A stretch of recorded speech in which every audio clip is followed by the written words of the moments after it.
Welcome back to the Fit Minute Podcast, Fitness for Real People, with your host, Gabrielle Mazar.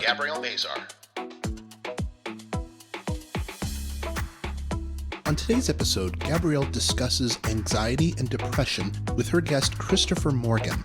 Christopher talks about his struggle and how he came out better in 2021.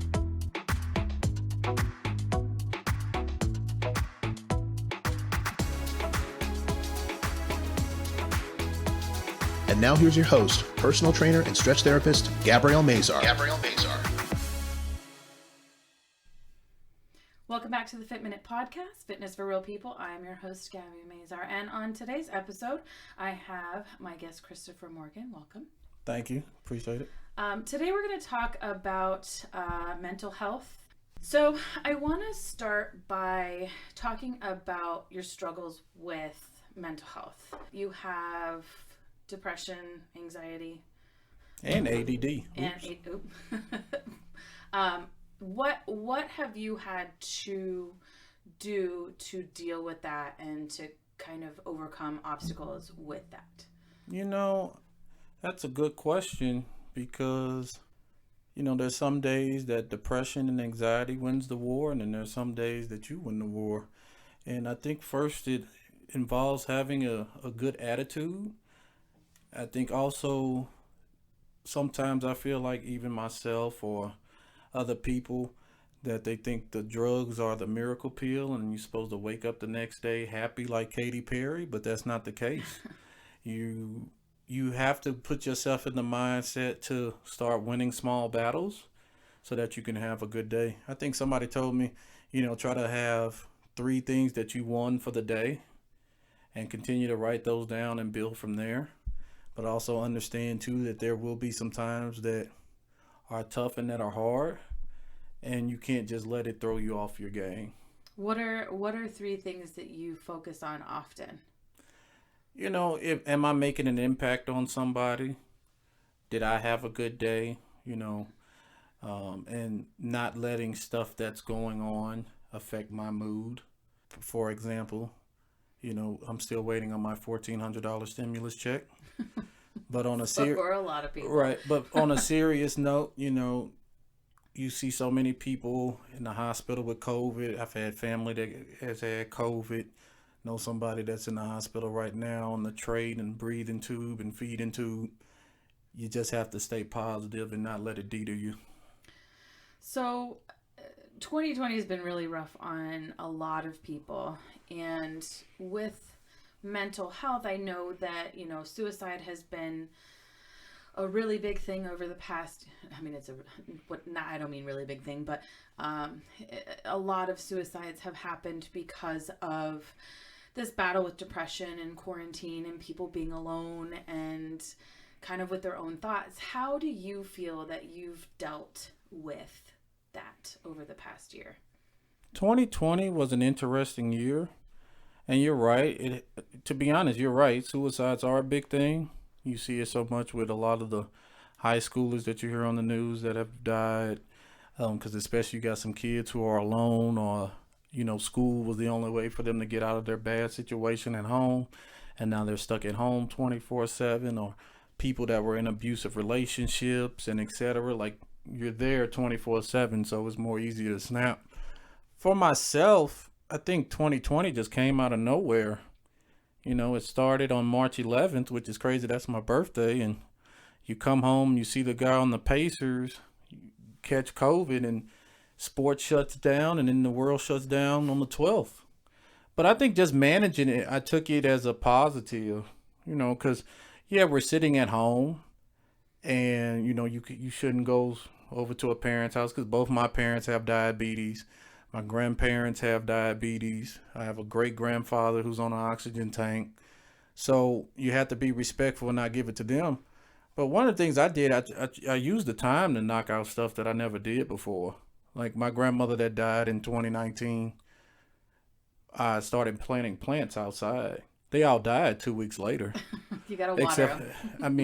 You got to nurture them. Well, I realized that those were not desert plants. The only thing that survived was the cactus. So I started doing things that I never did before. I thought it was a perfect opportunity to knock out things on my list, like planning, actually trying to clean my house. I made strawberry banana bread for the first time in my life, cooking new things, actually exercising, because with the gyms closed, I was hiking 2 to 3 times a week, which was nice. And then I think also starting the new job at the same time that COVID was going on helped as well too.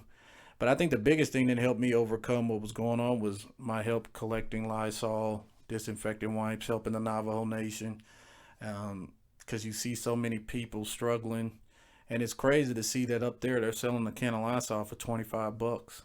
What? Yeah, they're selling it. Yeah, it's crazy. I had a lady tell me, I drove up to Payson just to help her out, and she was like, "I'm getting all this for like $150." I said, She was like, "I paid $50 for 2 containers of the 75 Lysol wipes."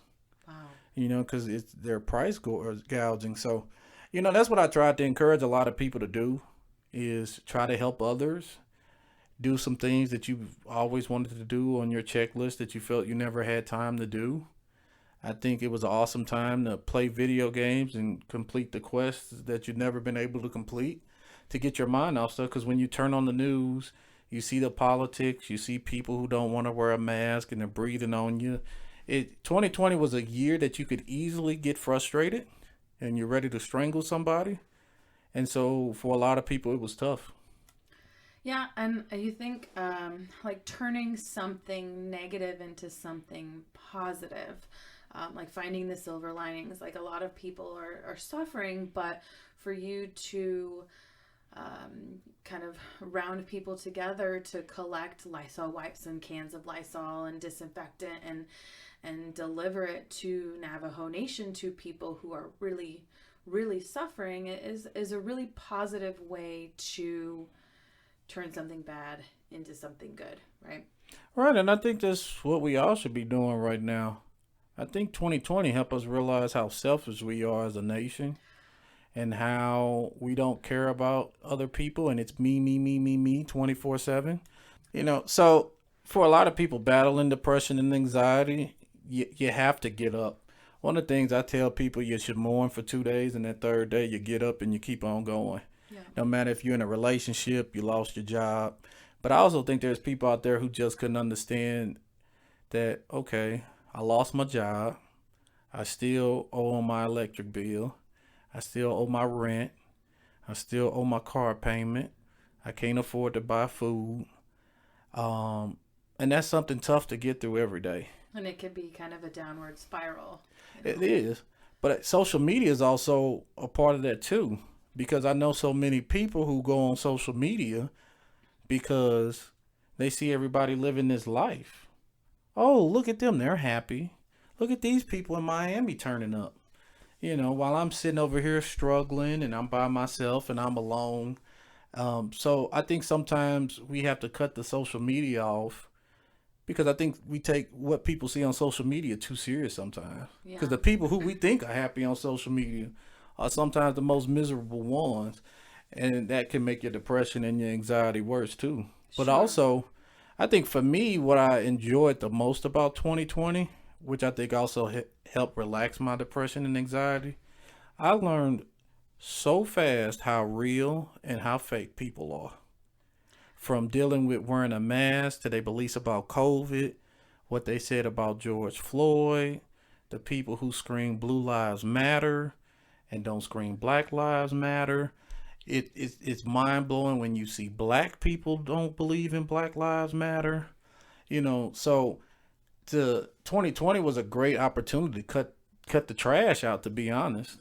And I think that helped my depression, anxiety out a lot too, because I don't have to worry about these people no more. I saw their true colors.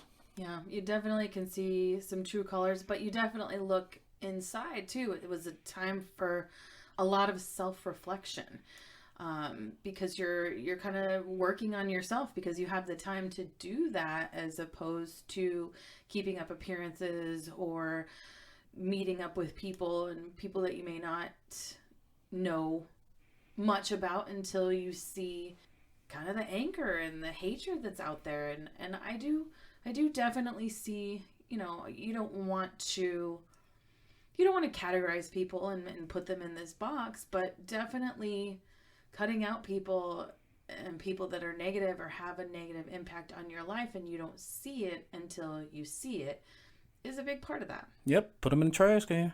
They're trash. You do not recycle them. You trash them. And I know you was talking about the self-reflection. The self-reflection is hard. And the reason why I say it's hard is because with depression and anxiety come overthinking, overreaction, doubt. And I think some people can't sit back and look and say, I'm in my house by myself 24/7. I wake up, I take my little commute to the couch or to the kitchen or to my office. And if something negative happens or I'm frustrated with a situation either at work or with family or with friends or what's going on politics wise, then you start overthinking and then you start overreacting to it. And since you're by yourself and ain't no one's there, that's all you're thinking about. So 3 hours later, you're still thinking about that. Well, I think it kind of points out that maybe a lot of more people are dealing with that than we know. But I wanted to kind of talk about how all of that affects your physical health. So you said that, you know, with time and gyms being closed, you got out and hiked more and were working out, exercising more in that regard. But how else has your mental health before COVID affected your physical health? It makes you not want to work out or go out. You end up sitting on the couch and then it's goes from 5 to 10 o'clock and then you go to bed and then you're sleeping all day. I felt I was napping so much. You know, I get up, nap. You lose motivation. And for a lot of people, I think they don't see how could you lose motivation, how you're not motivated. You know, you feel down. I use an example of you feel like a person in a pyramid and sand is falling on you and you're beating on the glass and you see everybody down there living life, having fun, and you're just struggling. And it doesn't make you want to do anything. And then you start overthinking, you start overreacting. So it gets on your physical health. And then, you know, a lot of people, you start stress eating. And so you picked up, you know, the freshman 15, now the COVID 15. It makes it hard for you to want to work out and lose weight when you know going to the gym helps you be positive and Right. stuff. But at the same time, it's hard. It's hard to motivate yourself to get up. And it's not just even with physical health, it's with, man, I don't want to work today. I don't want to feed myself today. I don't want to clean today. I'm not going to do these errands. It's like you box yourself in a corner sometimes. So that's where I think people need to start checking in on people and just saying, hey, are you okay? Hey, are you doing all right? Because you just never know when somebody could be down and out. Right. Do you feel that when you get into your routine and are exercising more and getting up and moving, that makes a difference with your mental health? It does. You know, you feel like you accomplished something. And I think that's one of the things that I try to do is, like I said earlier, you want to win the day. Have like 3 things you can say was successful. So to say, hey, I went to the gym, had a good workout, had a good sweat.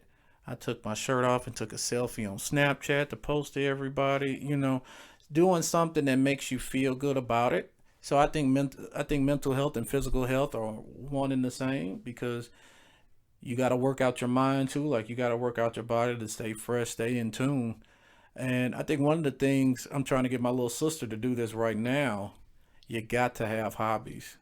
You see a lot of people who are depressed, have anxiety, they don't have hobbies. They don't feel like anything interests them. And so you're just sitting there and it's like you're rotting away.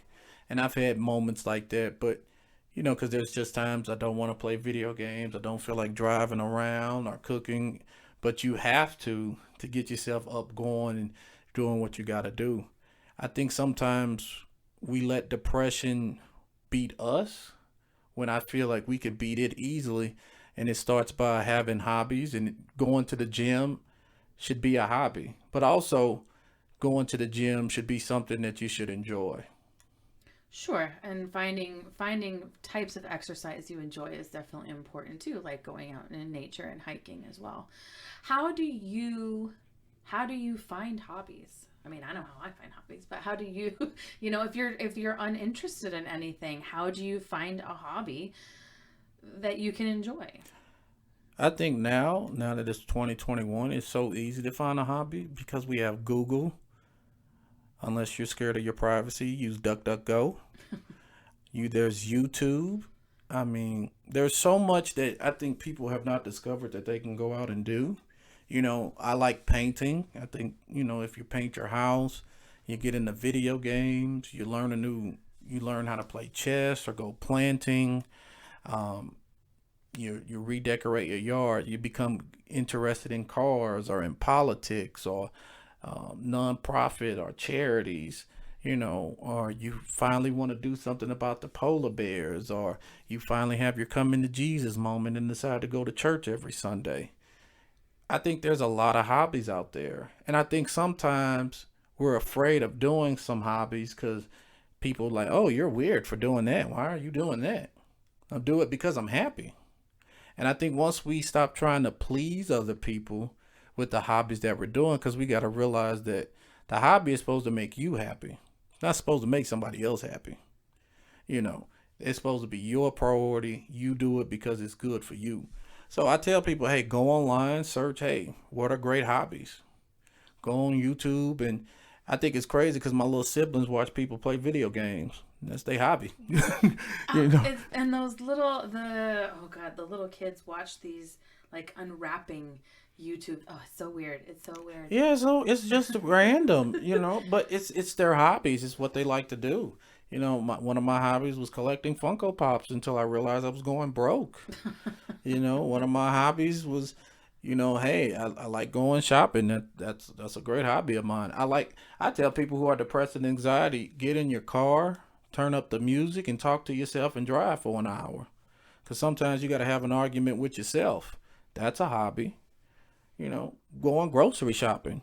That's a hobby.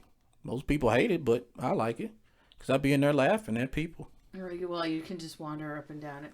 But then you just buy a bunch of crap and then you eat a bunch of crap. And yeah, crap makes you feel good. Skittles make you feel good sometimes, So I think just trying to find something. There's something out here in this world for everybody. It's too much stuff that you can do or invent. Reading a book, riding a bike, planting, shoveling snow, something. There's something for everybody. Nobody likes shoveling snow. I do. What? It's so nice. That's I like weird. being cold. So I just encourage people, even if it's not working out, even if it's not, what you see everybody else on Facebook, Twitter, Instagram doing, go find you something to do. Because there's something out there to do. And it will definitely help you with your depression and your anxiety and your mental health, because having hobbies help you feel successful. And in order to win depression and anxiety, one of the biggest things is you have to have hobbies and you have to have depression. But you got to talk to people. You can't just sit in your head and let your head frustrated, because I think you can agree too. I had this moment with you a few years ago when I wasn't happy working out and I just exploded because I had so much going on in my head and I just needed some time off instead of just, being a grown human being and sitting down and say, you know what, I'm not happy with this. Can we figure out to make me feel good about coming and working out and stuff? But I think because of that, our relationship is so much better now, because now I know, okay, this is what I need to do. This is how I can have her help me so that we both are successful. And I think that also starts with people too. You got to have conversations with people to make sure that you're both on the same page. Sure. So that can help with your mental health too, because you never know. So I actually wanted to kind of touch on that. Well, not on the situation, but when you first started working out, really, you hated it. I did. She made me do lunges. Everybody trash. hates lunges. She had me doing some other stuff. Oh, it was terrible. And then I just wanted to do ball slams. But I want to... I love ball slams. I want to kind of touch on how your attitude towards diet and exercise and kind of your opinion of diet and exercise has changed over the years. I was getting chubby. You know, you look in the mirror and you see this gut that looks like a little mountain. And, you know, I was getting close to wearing 38s in pants. I think my coming to Jesus moment, especially like in 2020, my best friend has always been bigger than me, and now he is smaller than me. Like it's crazy. You know, he took advantage of COVID and really committed himself to working out. And now he weighs less than me, and he's in that frustration point where he has to buy new clothes. So I had that moment where I said, you know what, I got to get myself fixed. Both like I said before, my parents have diabetes, so I'm super high risk for diabetes. I think my chance of diabetes is 70% more with both parents having it. And both of my parents are 46 and 45, and they got their diabetes in their 30s. So for me, it was one of those moments. I said, okay, I'm getting too big. My A1C is going up, and I need to start eating and feeling better. I was sleeping more, but I think I needed to just find my own rhythm to enjoy the gym. So like now I like working out 30 minutes, call it a day. I have my music on. You know, it's funny, I tell Gabby, I'm like, I'm looking for that thick booty. You know, I want that. You know, everybody compliments like how my shoulders and my traps are so huge. But it feels good because you see people starting to acknowledge it. You know, I was able to, you know, I'm wearing 32s now. That's like high school level. You know, and I never had such a lot of meat in my behind. Like sitting down is comfortable now, you know, and it's like, ooh, look at me. Just think if I put leggings on, wow, you know. So it took me a Are you while. gonna be that guy in the gym that wears leggings? Oh, I definitely will, because if women can do it, I can do it too, you know. You hate women in leggings. I do, because you could just wear pants and look cute and not be lazy. But that is another podcast. That's You know, that you can probably check out on Spotify. yeah, and I live in leggings. So moving on. But I think that's what it took for me. I had to have my coming to Jesus moment, because I don't want diabetes. The average person with diabetes takes about 8 medications. Yeah. So speaking of medications, you do take medication for your depression. Yes, I take drugs. What has your struggle been with that? Oh, I like popping pills. I'm not saying I'm a drug addict, you know. But, you know, I take Lexapro, 10 milligrams, Wellbutrin, 150 milligrams. I take my Deus for my ADD. I knew that was part of the equation, but also I had to get myself mentally better. One of the things that helped me overcome a lot of my depression and anxiety was letting go a lot of hate, letting go a lot of the past, stop blaming other people and owning up to my own problems, and, you know, taking responsibility and accepting the consequences of my own actions. So it's interesting, because I think a lot of people look at somebody that's 28 and like, oh, you take medication? Yes. I go to the doctor. I see my therapist once a month. She's funny. So I don't think it's an issue. I think people should take medication if they need to take medication, because the thing that I think we don't realize is the longer you wait, the worse it can get. Right. And that's just with anything. Right. You know. Well, and it's just a one part of the equation that kind of helps you to move forward and to kind of change that path instead of going down that dark hole. It's something that helps you to get past that. It's not the total equation, but it's just a piece of it.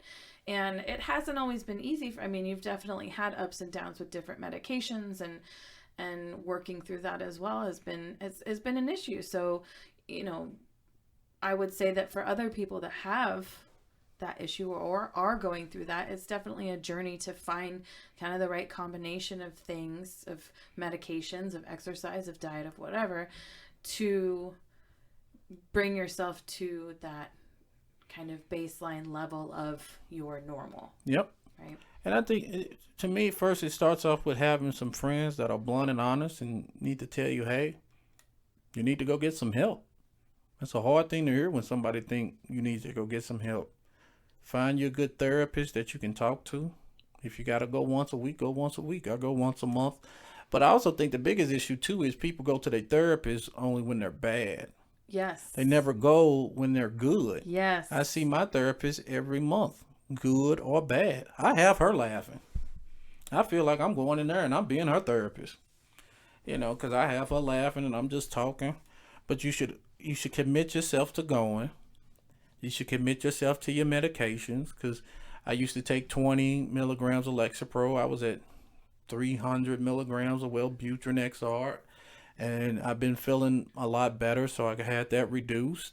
There's a lot of celebrities who take low doses of medication after what they've been through. So the main thing for me is we got to stop thinking that if you're depressed or you have anxiety that you're weak. It doesn't make you weak. I think it makes you stronger, because to me, you have to struggle before you succeed. You got to fail before you can do something. I mean, look at the little kids that you raise. They fail all the time. What they do, they get right back up and keep on going. Yeah. And we have to do that in life too. And we have to stop comparing ourselves to others. Because just because that person is doing what they need to do, being successful, that should not make you depressed or have anxiety. I feel like, oh, I'm not doing enough. I'm almost 40 and I'm not where I'm supposed to be. There's many people who was never successful until they was 40, 50, or 60. Well, and you never know the struggle or the journey that it took those people to get there either, or really the truth behind what's going on with them. I mean, you can see all kinds of wonderful things and people having these great lives, but you definitely don't know what they're doing or how they feel behind closed doors. Correct. And we got to stop comparing ourselves. So take your medication. I tell people, try to at least find 5 people. As long as you got a good handful of good people that you can rely on, or blow up at 3 a.m. in the morning when you're feeling bad, call them, talk to them, text them. And I think that's another issue too. We got to start picking up the phone. Yeah. You can't just text somebody, I feel bad, but then don't want to answer and talk. Talk it out. Yeah. Hear somebody else's voice. If you can FaceTime driving in the car, you can FaceTime when you're feeling bad and depressed and have anxiety. And find you a good therapist, because that's a hard thing to do too, is finding a therapist that actually wants to see you get better. But I think also you got to look yourself in the mirror and have a coming to Jesus moment. I am struggling. I need help, and I'm ready to fix it. Because if you don't, you're going to continue to be miserable. And that's a hard thing that I had to accept too, is I make myself miserable. That is my fault. Yeah. And I think it's hard for people to ask for help. I think asking for help makes, especially traditionally for men too, asking for help is kind of a sign of weakness, which it really isn't. I mean, everybody needs help with something. True. We ask for help when it's convenient for us. And that's how I look at help, because I get on a lot of people about that. Well, I don't like asking for help. I'm independent. Okay. Your 80-year-old grandmother was independent. She can't be no more because of age and health and stuff. You need help. Yeah. Sometimes, things just don't go your way. Sure. Might have to pay a bill. Okay, you got in a car accident. You still need to get around. Somebody got to take you. We ask for help when it's convenient, but we got to stop attacking people for asking for help. Now, I can see if you only ask for help because you that fake person and you the moocher. But with men, too, we got to get to the point where we stop trying to be this super masculine macho person, where it's still bad for men to wear pink or have long hair or ask for directions. As long as you're not using Apple Maps, you should be able to figure that out. I'm just telling people. It's like when people ask, where's the nearest gas station? Please ask Google. There's several options around you. I know some of the manliest men, quote unquote, who go every 2 weeks to get their hands and feet done. That's just them. I had somebody that was like, you're too feminine because you like to dress up. I said, I didn't know dressing up made me feminine. Didn't know wearing a bow tie on Bow Tie Tuesday was feminine. That's just crazy. Yeah. I could see if I was wearing high heels, and I had my little And kilt they on. have men's heels. Yeah, that's just too much for me. They have men's heels. I barely see women be successful walking in them. I'm not walking in them. Fair. You know, I'm about to trip over and fall. If you do trip and fall wearing high heels, I will laugh. But we have to overcome that. Yeah. But we have to overcome what people, and this is male, female, kids, when we stop allowing people to make us feel like trash and we stop accepting their opinion, because what they are telling you is their opinion. Though their opinion might be true, it is their opinion. Do you. And when people start doing them, you won't be depressed or have anxiety. You'll really start enjoying life. So, what would you say to someone that is struggling? What would be your biggest, like the biggest, most important piece of advice you would say for someone that is going through or has gone through the same kind of situation that you have? Even if they don't have the same situation with me, if you are depressed and you have anxiety, find someone to talk to. Because I think one of the reasons we are depressed and have anxiety, and I can say this especially, we depend on the people who are not dependable. And we cut off the people who are dependable. The people that actually reach out and ask how you're doing, you cut them off. But we don't cut off the ones who only come around when it's convenient for them. So my biggest advice is you have to open your mouth. You can't keep it trapped in your head. That's why you overthink. That's why you go crazy. You can't be afraid to speak your mind. Say how you feel. Because you never know. That person could be feeling the same way or been through something like that to be able to help you out. And second, be yourself. This is your life. This is your body. Do you. And only you. And who cares? It's 2021. Right? You know, if you want to wear high heels and be a guy, go do it. Yeah. If you're a girl and you want to cut your hair and wear all these tattoos and stuff, go do it. If you want to smoke weed, smoke weed. You know, just do you. It's Well, it is legal now in Arizona. true, except don't do it outside. That is still illegal. This is not Colorado, where you can do it outside the mall. You know, it's like I told one person, if you want to do OnlyFans, do OnlyFans. That's your life. I can't tell you what you can or cannot do, no matter if I agree with it or I don't agree with it. I call her my grandmother here, because her granddaughter told her that she was gay, and her granddaughter was kind of shocked that she wasn't mad at her, and she was like, I can't judge you. She said the only person that should be judging you and that you should be worried about is between you and your maker. That's between you and him. At the end of the day, that's your choice. Because see, we so quick to judge people. So just be you, do you, enjoy you. If you want to be a workaholic, be a workaholic. If you want to be ripped, be ripped. It's like with me. I want a nice butt. I mean, goals, right? Yeah, have goals. You know, if you want to look like Kim Kardashian, Sure. be great. They have plastic surgery for that. Yeah, I'm not They have saying a that. little bit of everything for everybody. Yeah, so just do you, and be happy. Yeah. And that is what really helped me.